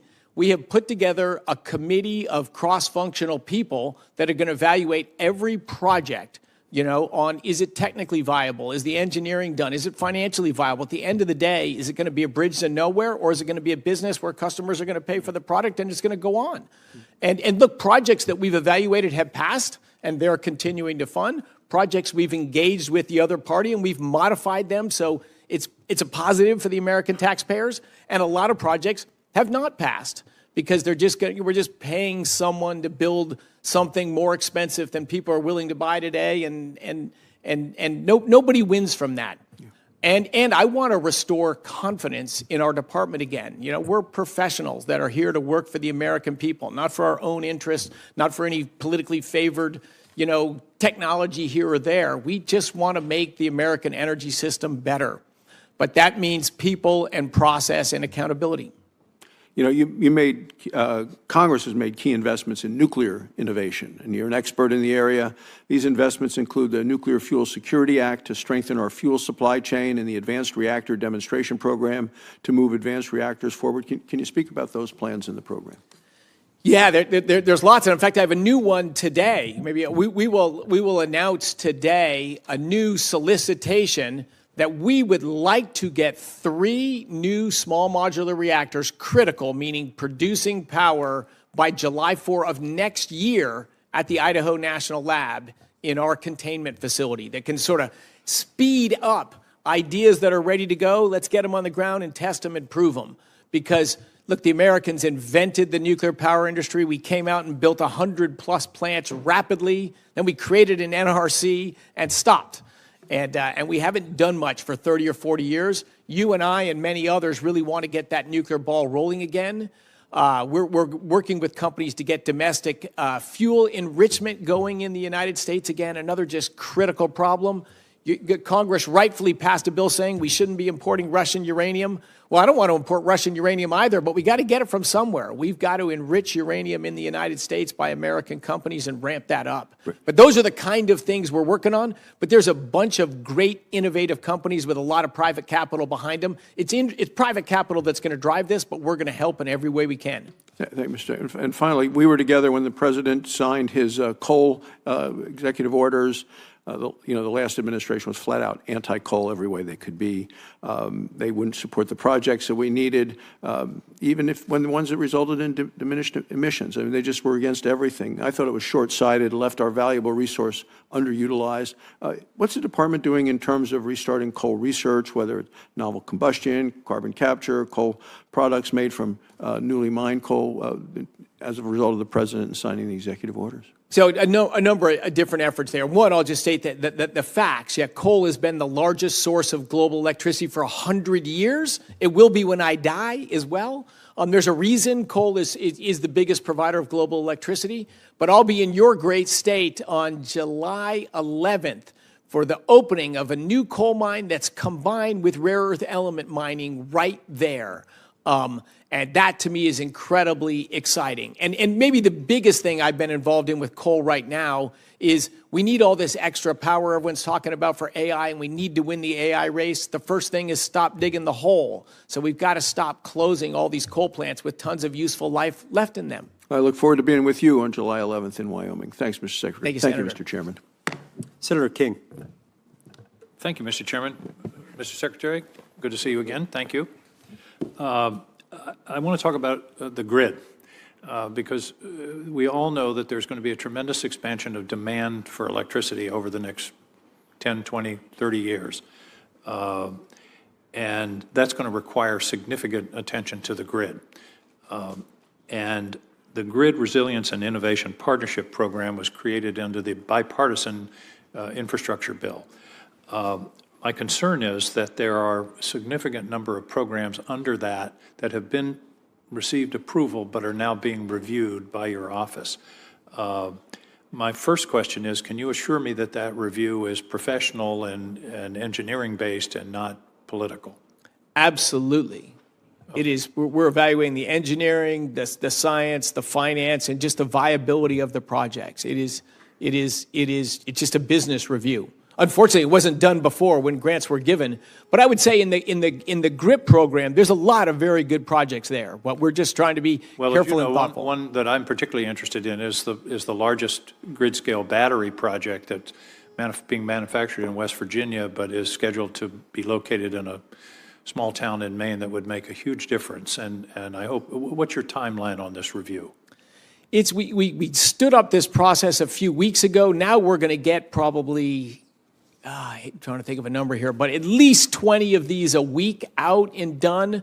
But Senator, you raised that again. I'm very interested in that technology as well. And my chief of staff here is here with me, and we'll make sure that in the next few weeks at most, we will get onto that project. Well, because batteries are part of the solution, not the whole solution, but development of that technology, which was described to this committee something like 2 or 3 years ago, is very promising. So I hope we can move forward on that.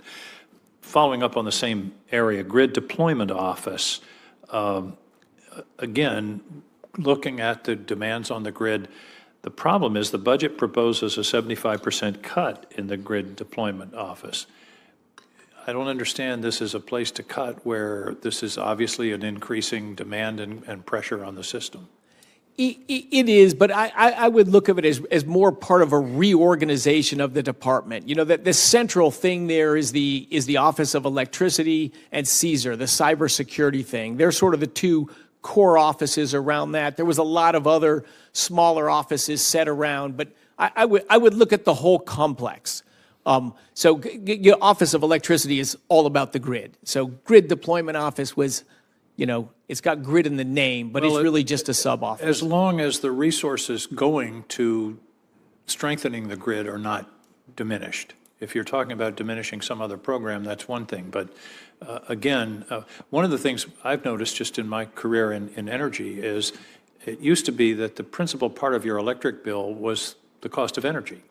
Now, in many places, transmission and distribution is 50% or more, and that's only going to increase unless we start to think about new technologies, what are called GETs, which I'm sure you're familiar with, grid-enhancing technologies, so that we're not simply rebuilding massive facilities that could be obviated by new technologies. Oh, I agree so much, Senator. You know, 10 years ago, I'm like, we just got to build more transmission lines. We got to build our infrastructure. It turns out it's so hard to environmentally get approval to build anything. But as you just said, you can reconductor. Exactly. We can reconductor. We can do dynamic land rating, even with our existing things. There's so much upside in the grid.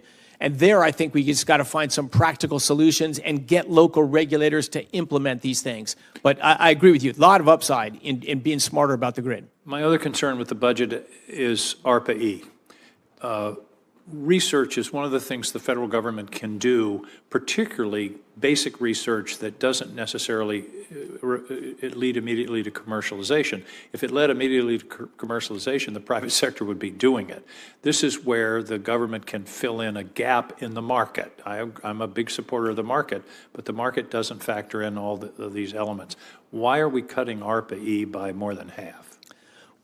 That's a great question. And look, I share an interest in basic science, the national labs, nuclear physics. There's a lot of stuff. If the government doesn't do it, no one will do it. And you, of all people, know that fracking came out of support by the Department of Education.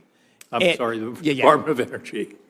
And so, yeah, there's discussions about ARPA-E, what the right thing to do. I know in the previous Trump administration, it was zeroed out entirely. Rest assured, we want to keep ARPA-E. We will keep ARPA-E, and it'll be at a reasonable level. But it had grown fast and wild, and it backed a number of great projects, and maybe a lot of more politically motivated, not technically motivated projects. So it's going to be sizable and meaningful. Given the demand that we're going to have for energy, it seems to me that research and new technologies are going to be critical to meeting that demand, and I hope that you will maintain the level of support that's required by the demand, if you will.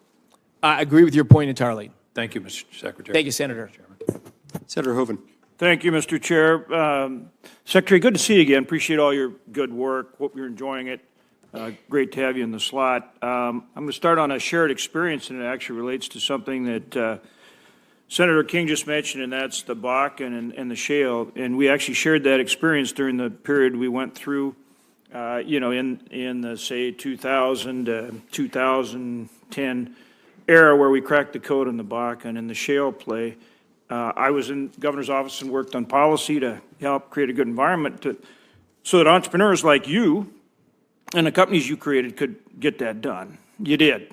Great. And obviously producing an incredible amount of oil down in the Permian and the ranking member's state of New Mexico, obviously Texas the lead. But in our state, we produced over 5 billion barrels out of the Bakken as a result of that. A lot of energy we don't have to get from foreign sources and adversaries, right? Yes. But we need to put essentially now we need to do it again. We need to crack the code again. Now we need to develop the carbon CO2 floods that are going to bring out probably an equal amount or more, given that we're only getting, less than 10% of the oil out of the Bakken shale and the other shale plays. We now need to develop these floods. We've used hot water and other things, but really the CO2 will be much more effective. And we can put a whole nother life on this energy production. Domestic, high quality, highest quality oil, right here at home. Talk to me about how we are going to get that done. How are we going to crack that code again?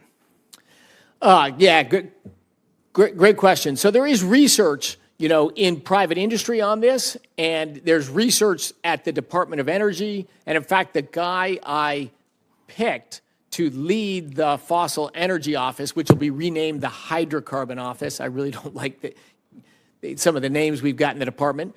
But in any case, he's a technology guy, and one of his big focus is just what you said. What's next? He's a young guy from North Dakota, actually. Oh, you got to be sharp then. But he's a high-tech guy who wants to look at what technology is 5, 10, 20 years out of the road. And you're right in that the single biggest target of that next generation is enhanced oil recovery out of shales. We can get 10% out with the technologies we've got today. How do we get more? And I think you're right that it's likely that the most viable ways to do it will be some kind of miscible gas that's injected underground. CO2 is certainly a great candidate for that. Yeah, there's others. Right, could be gas, ethane or methane, but 100%. And your research center that you've got in North Dakota with some great technical people there has been leaders in that effort, and I suspect will be growing leaders in that effort. One of the things, if I can ask one thing for the whole Senate, is please help confirm my people. You know, I've got 10 people that have gone through your committee that are sitting there, and I don't have them in the office. I don't have them on the team because of some procedural thing. They've already been vetted. They've already got bipartisan votes among this committee. I would desperately need some more people in the office to help me, including on this one. Glad you made that pitch. Very important. We're all aware of that. And we all do what we can to help make that happen. I appreciate that. We talked a little bit about critical minerals. We have a very interesting project going on in North Dakota right now with Talon Metals. They're affiliated with Rio Tinto and some other, big mining companies and that kind of thing. But essentially, they're mining nickel ore out of Minnesota, which has very rich ore deposits in northern Minnesota, bringing it over to North Dakota. And they're actually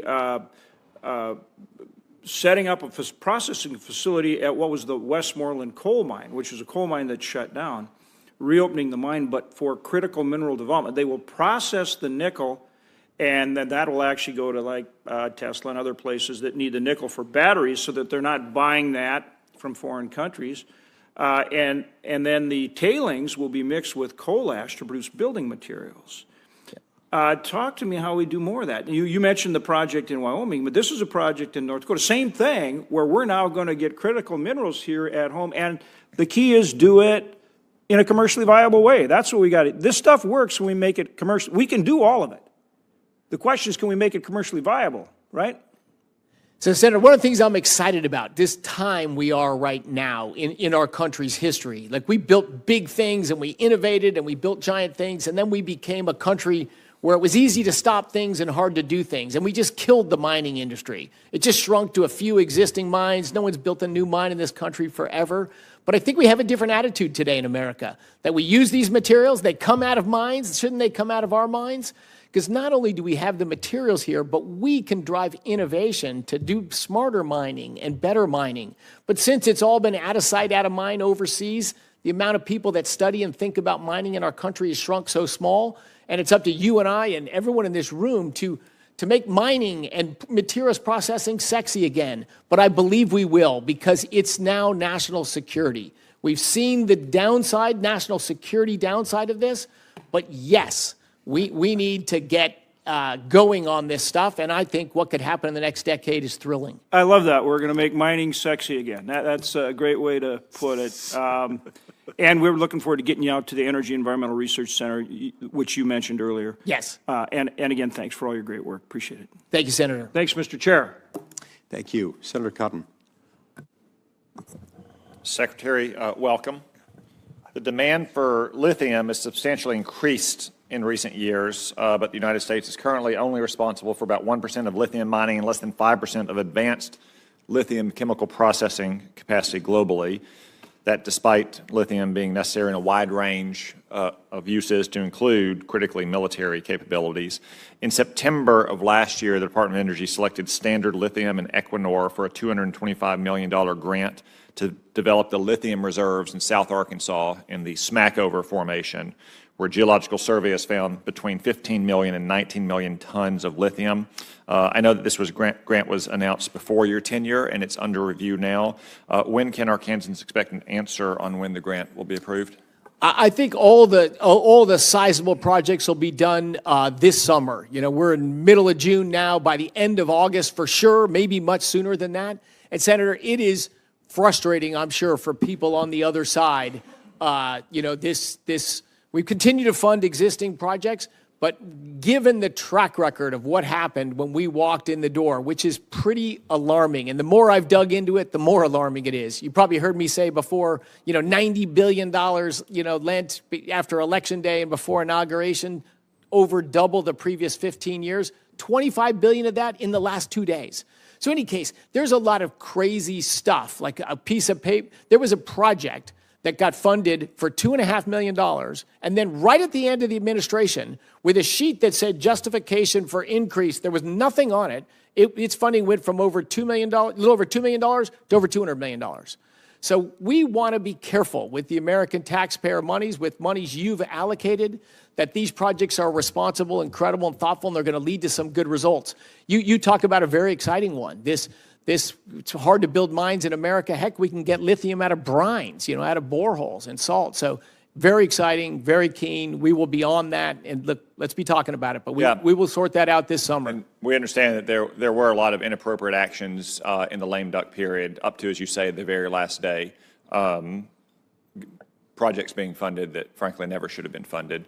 But obviously, I think this is one of the critical projects that should be funded, lithium being so vital for almost every walk of modern life, and now being one of those things that's in dispute with trade negotiations with China.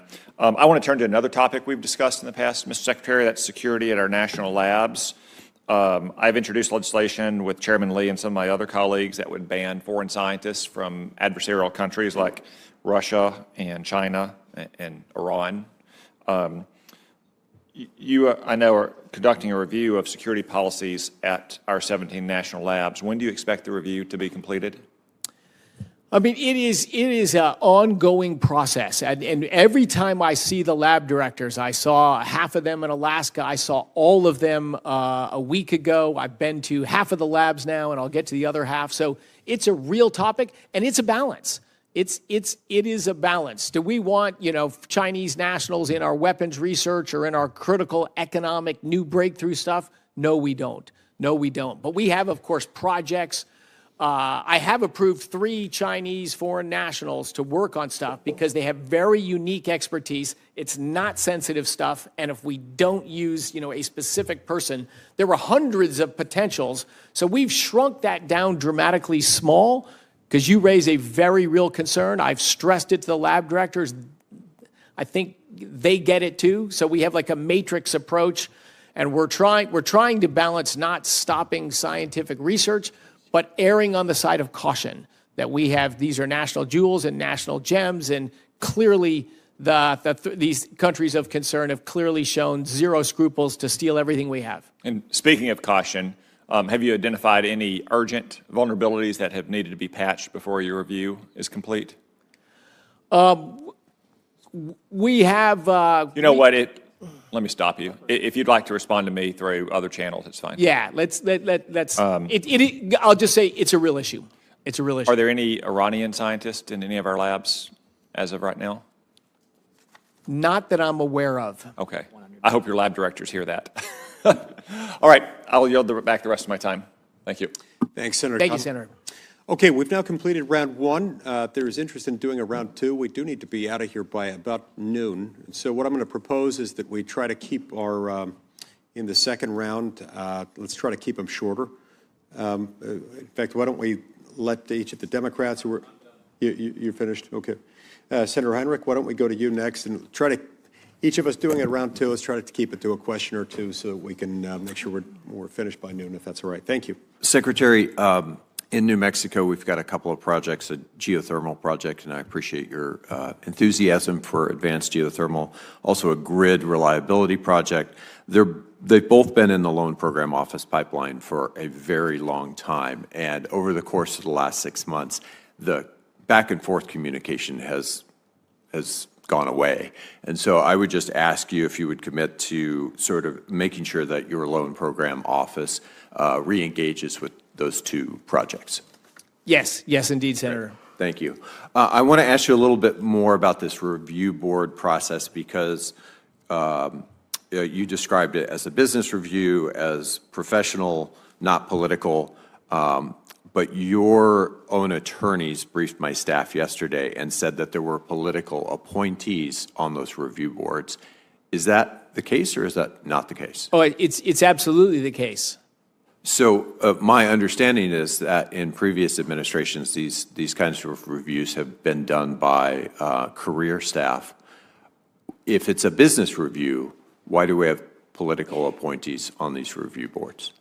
It's a hybrid of the two. I'm pretty confident it was that way before. I don't think the careers would have shoveled out $25 billion in the last 2 days before inauguration. That's not For something. example, in the loan program office, there were no politicals on the review board. The final sign-off comes from a political appointee, but prior to that, the actual review committee did not have politicals.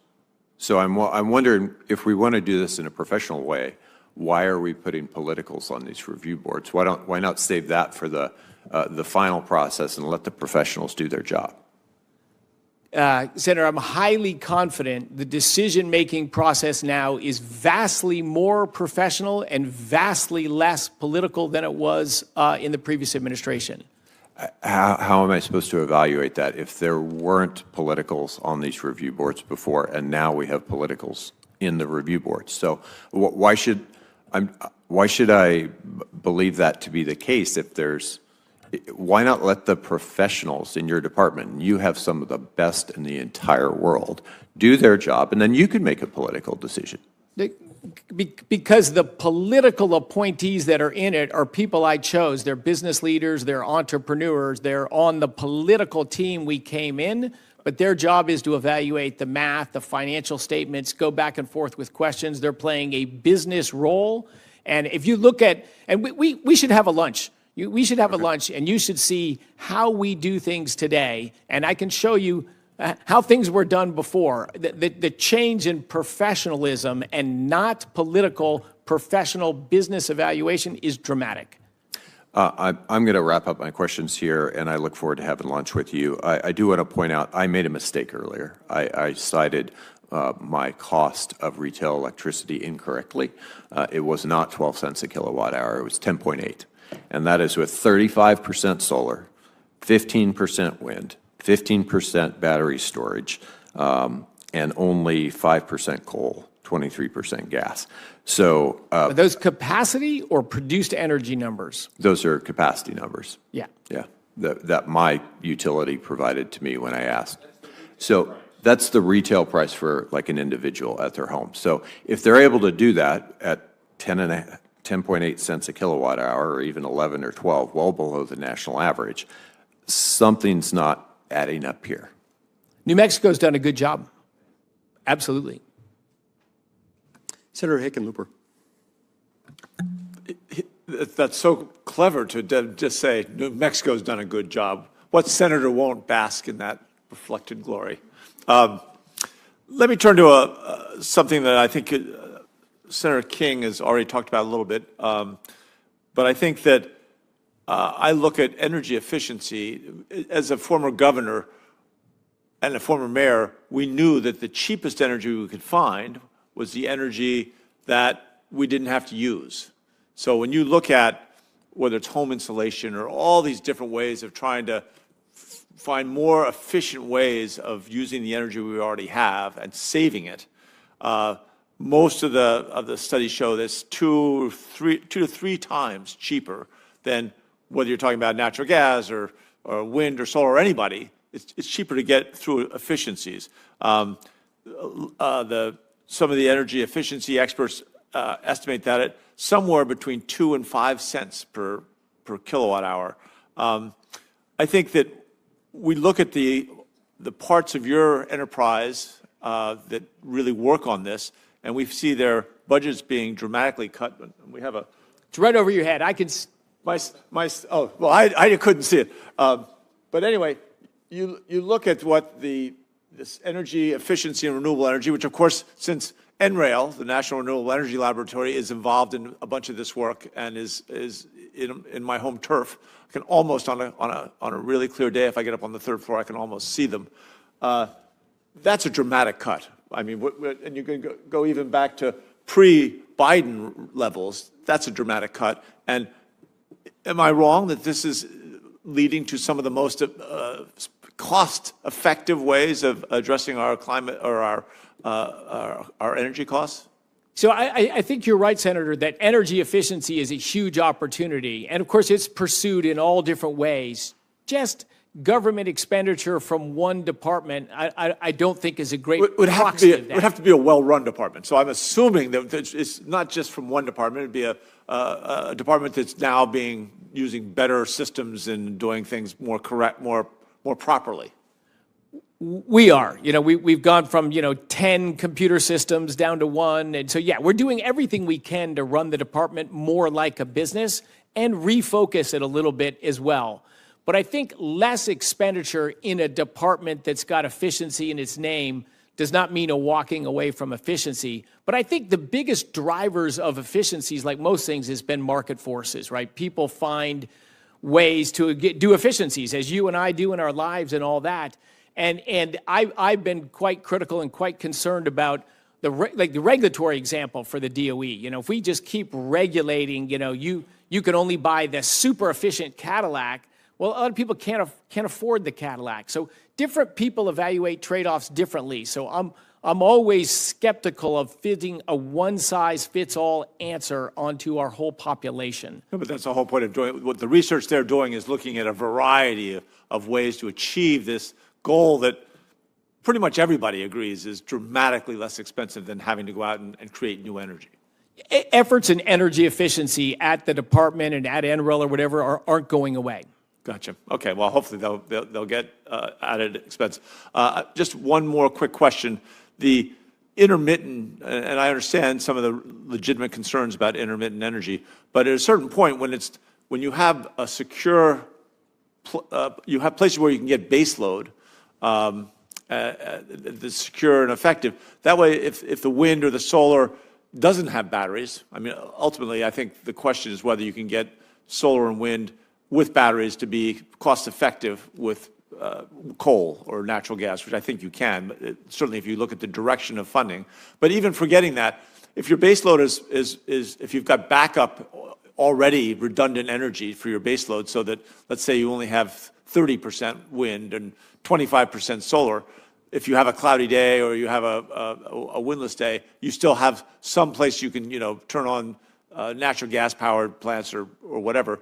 That really takes away a lot of the stridency for that these intermittent sources of energy are somehow failed.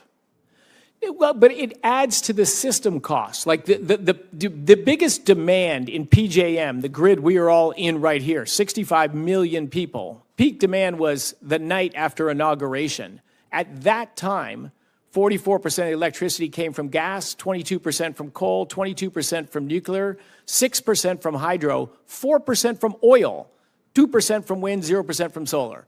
So you needed if we had zero wind and solar, we needed exactly the same grid. And then we had wind and solar on top. So there's just no way that's ever going to be cheaper. All right, well, those are the two things we will discuss on our lunch. Yes. In terms of both the issues around climate change, because I think there's a lot to discuss there. Can I come to that lunch, Senator? If you're polite, and nice. Oh, he'll pay. All right. It's getting bigger. Okay with you. Bigger. I look forward to that lunch. Thank you. Mr. Secretary, accelerating the deployment of new nuclear energy is something that I think you agree is critical to the U.S. achieving global energy dominance and meeting our needs, our energy demands, our national security needs, particularly with the rise of artificial intelligence and the emerging AI race that's surrounding that. The Department of Energy has existing authority under the Atomic Energy Act, as you know, to authorize nuclear facilities, including reactors, and appears poised to be able to maximize the use of that authority pursuant to President Trump's recent executive orders. Can you discuss with us the Department's authority to authorize nuclear projects, including reactors and fuel cycle facilities, and just describe for us how the Department may use that authority to speed up the development and the deployment of new nuclear energy, and whether Congress ought to consider any legislative changes beyond that to help expand that authority. Yes, Senator, I think we can see from the historical record just what happened to our nuclear industry over the last 20 or 30 years. And almost impossible to permit anything, deathly slow, which means expensive, uncertainty scares capital away. So we are going to try to use all the resources of the department. I mentioned this test reactors. We want in 12 months from now to have reactors that are critical, meaning they are turned on and running in the Idaho National Lab. These are reactors that have been talked about for 15 years. Some of them can be built quickly and ready to go, and we want to use that authority because our fear is the old way it worked. 5 years from now, we'd still be talking about that. Soon we're going to have SMRs. So we're going to use that authority. One of the limits on our authority, we've also put out requests for people to build data centers or energy production on government lands, and we're going to see that happen. Right now, if they're authorized through the DOE, you can run a reactor, but you can't sell electricity from it. So we can run for a test or for what other purposes, but there is a limit there. Of course, together, hopefully we can get the NRC to be focused on safety and environmental protection in a reasonable fashion and not in an obstructionist, way over the top approach it's been in. The Grand Central Station in New York City, a train station, you know, hundreds of thousands of people walk through every day. You could not permit that as a nuclear power plant today because the radiation's too high. So those kind of, and using linear no threshold, you know, math, if a lot is bad, well then a very little is still a little bit bad, makes it so that it just has become impractical to build cost competitive nuclear plants. China builds a nuclear plant for a third the cost we do and a fourth the time. We want to protect our people. We want safety. We want to do all the right things, but we got to be smarter about how we do that, or nuclear will forever be on the edge of going to happen. We need to make it happen. It's just a great energy source that can help the world. Yes, it is indeed. And there's something of a difference, I think, between, on the one hand, a slow regulatory process that is advancing the ball and making things safer. And at some point, one might reach the point of diminishing marginal returns with regard to how long it takes. And it sounds like you agree that the system within the NRC isn't necessarily calibrated in order to maximize that. Yes, and I've got to say, I think a lot of the presidential actions, executive orders that are messaging and changing some regulations, and stuff in the One Beautiful Bill are aimed at how do we unleash American energy, how do we get less regulation, more ability to permit stuff and to move ahead with stuff, and spend less money on industrial subsidies that have been unhelpful to our electricity costs, unhelpful to our grid, and it's just dollars we don't have. Yeah. Okay, that concludes today's hearing. I want to thank my colleagues for being here, for participating. I want to thank you, Secretary Wright, for being here and answering our questions. The deadline for submitting questions for the record will be 6 p.m. tomorrow, Thursday, June 19th. Senators also have until 6 p.m. next Wednesday, June 25th, to add statements for the record for today's hearing. Thanks again, Mr. Secretary, for your testimony, and the committee stands adjourned.